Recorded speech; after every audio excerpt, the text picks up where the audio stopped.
Terima kasih atas partisipasi teman-teman selama ini. Berhubung banyaknya DM yang masuk untuk membuka kelas private atau kelas personal reading, teman-teman bisa menghubungi nomor di bawah untuk berkonsultasi mengenai personal reading. Oke, ditunggu ya. Hai Capricorn, pada kali ini kita akan melakukan readingan dengan tema kenapa hingga usia 30-an kamu belum juga bertemu dengan jodoh kamu. Readingan ini bersifat general dan entertainment, jadi jangan diambil hati dan jangan dibawa baper dan jangan dipaksakan resonate terhadap kamu. Cek Sun, Moon, and Rising untuk kecocokan energi kamu.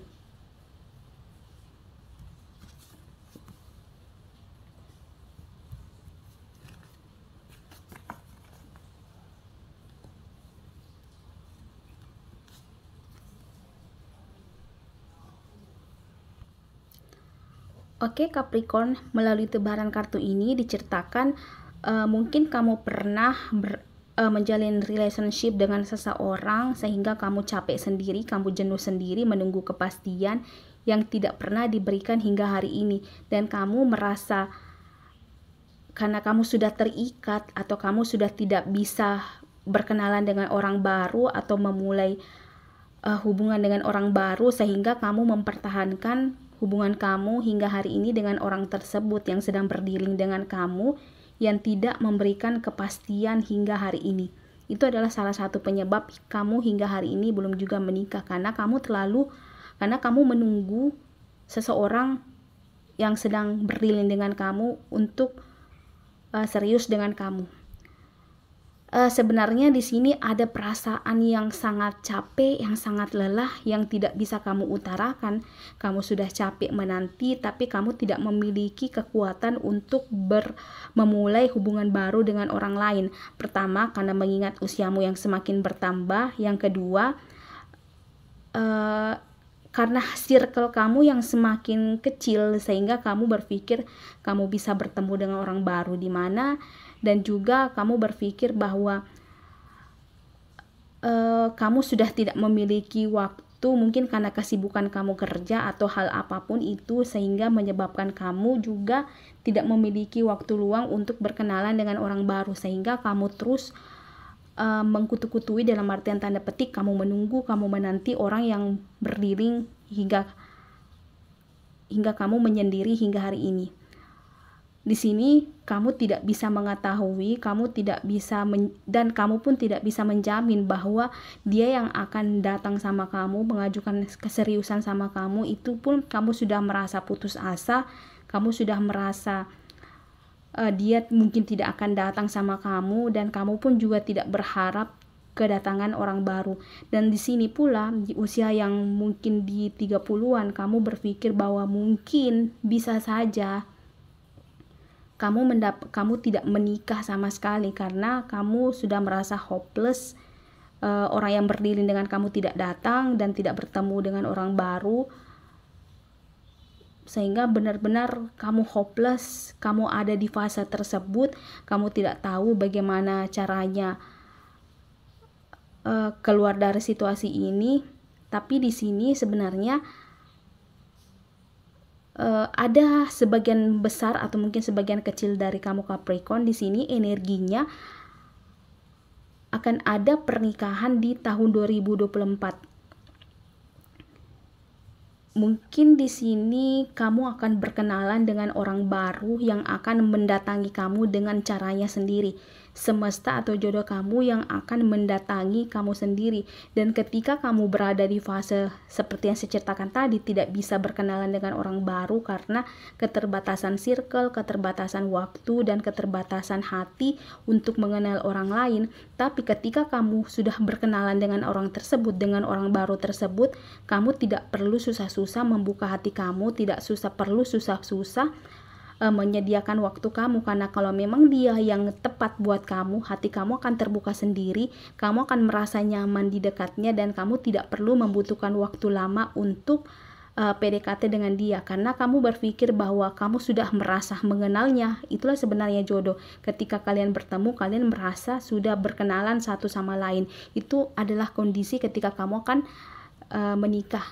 Itu yang energinya saya tarik sebagian yang akan menikah tahun ini.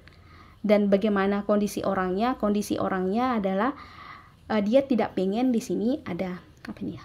Ada King of Sword. King of Sword di sini menceritakan dia sudah tidak pengen mengetahui bagaimana masa lalu kamu, dengan siapa kamu berdiri saat ini. Yang dia tahu adalah kamu harus putus dengan dia pada saat dia pengen serius dengan kamu. Dia tidak pengen kamu memuji dia, dia tidak pengen kamu bilang kamu sedang menunggu dia. Intinya adalah tidak boleh ada dia, mantan kamu, ketika dia sudah datang menyatakan keseriusan dengan kamu. Tinggal kamu mau mengatakan ya apa tidak, cukup ya apa tidak. Jika tidak, dia akan pergi. Jika ya, dia akan melanjutkan hubungan kamu dan hentikan semua masa lalu kamu. Itu yang akan terjadi dengan orang baru tersebut. Dan bagaimana situasi orang mantan kamu itu? Mantan kamu itu di satu sisi dia akan merasa terpuruk ketika kamu memutuskannya. Dia merasa kamu mengecewakan dia, kamu menyanyiakan dia. Tapi sebenarnya persoalannya bukan sama kamu, persoalannya ada sama dia yang menggantung kamu terlalu lama. Dia akan mengerti bahwa kamu memiliki waktu, atau tidak bisa kamu menunggu selama yang dia harapkan tanpa ada kejelasan sama sekali.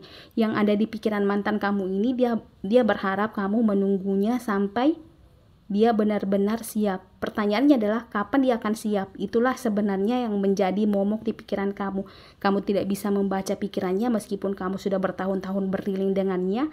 Tidak ada kejelasan sama sekali kapan dia menyatakan keseriusan sama kamu. Kamu hanya digantung, sehingga menyebabkan kamu memilih orang baru tersebut, di mana kondisi kamu, fase kamu tidak sesulit apa yang kamu pikirkan. Mungkin di saat ini ketika kamu belum bertemu dengan orang tersebut, kamu merasa sulit membuka hati, kamu merasa sulit berkenalan karena kamu merasa tidak ada orang yang mengenal kamu, tidak ada yang memahami perasaanmu. Padahal sebenarnya orang baru tersebut lebih jauh menghargai perasaan kamu, lebih jauh mengenal diri kamu, lebih dari mantan kamu.